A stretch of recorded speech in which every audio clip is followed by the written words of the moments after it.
యెషయా గ్రంథము 57వ అధ్యాయము 15వ వచనాన్ని చదువుకుందాం. యెషయా గ్రంథము 57వ అధ్యాయము 15వ వచనాన్ని చదువుకుందాం.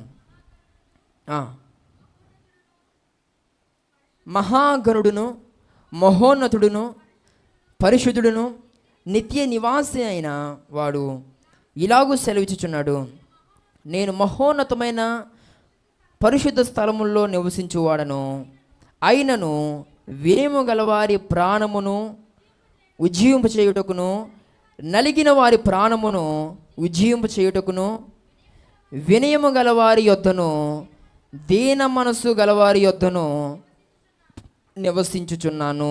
దేవుని స్తోత్రం కలుగును గాక. దేవుని యొక్క నివాస స్థలము ఎలా ఉండాలి అని ప్రభు మాట్లాడుతున్నాడు అని అంటే, దేవుడు నివసించేటువంటి హృదయం ఎలాంటి అనుభవాలతో ఉండాలి అని అంటే, ఆయన నివసించేటువంటి హృదయం ఎలా ఉండాలి? వినయముతో కూడినటువంటి హృదయముగా ఉన్నప్పుడు అంత మాత్రమే కాదు, దీన మనస్సు అనేటువంటి అనుభవం. వినయం, దీన మనస్సు అనేది ఎవరిలో అయితే, ఎవరి యొద్ద అయితే ఉంటుందో అలాంటి వారితో ఆయన నివసించడానికి ఆయన ఇష్టపడతాడట. దేవుని స్తోత్రం కలుగును గాక. ఈ మాటలు ఉంటున్న నా ప్రియ సహోదరి సహోదరుడు, ఒకవేళ నేటి దినాన నీ యొద్ద దేవుని యొక్క నివాసం ఉండాలి అనంటే, దేవుడు నీతో నివాసము చేయాలనంటే, ఆ పరిశుద్ధ దేవుడు పిల్లరా నీతో పాటు ఉండాలనంటే, మనము వినయము గలవారిగా మనం ఉండాల్సిన అవసరం ఎంతైనా ఉంది. దీన మనస్సు అనేటువంటి అనుభవం ఈరోజు మనం కలిగి ఉండగలిగితే, ఇలాంటి అనుభవాలు మన హృదయమునకు మనము పిల్లరా నేర్పగలిగితే, అలవాటు చేయగలిగితే, మన మనస్సు ఇలాంటి అనుభవాలతో నింపబడినట్లయితే తప్పకుండా దైవ కార్యాలు మన జీవితంలో మనం చూడగలుగుతాం. దేవుని స్తోత్రం కలుగును గాక.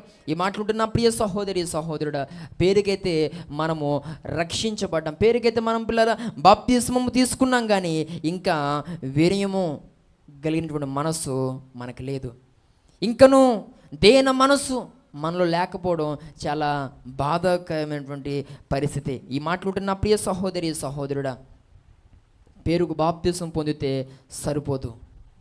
బాప్తిస్మము అనగా అర్థం ఏంటి అంటే, ప్రభుతో ఐక్యపరచబడుట అని అర్థం. బాప్తిస్మం అనగా అర్థం ఏంటి? ప్రభుతో ఐక్యపరచబడుట అని అర్థం అన్నమాట. బాప్తిస్మము అనే మాట మనం చాలాసార్లు మాట్లాడుకుంటాం, కానీ అది ఏటో తేలదు కొంతమందికి. ఇంకా దేవుని స్తోత్రం కలుగును గాక.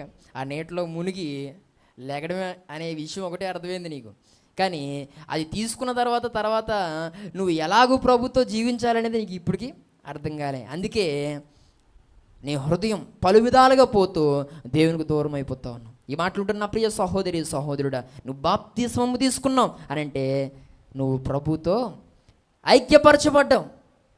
ఇప్పుడు దేవునితో ఐక్యపరచబడ్డానికి బాప్తిస్మం తీసుకుని ఇంకనూ వినయ మనస్సు, ఇంకనూ దేన మనస్సు మనం కలిగి లేకపోతే ఖచ్చితంగా మనము లోకానుసారంగా మారిపోయి దేవునికి దూరం అయిపోయిన అవకాశాలు లేకపోలేదని దేవుని ఒక సేవకునిగా నేను తెలియజేస్తూ ఉన్నాను.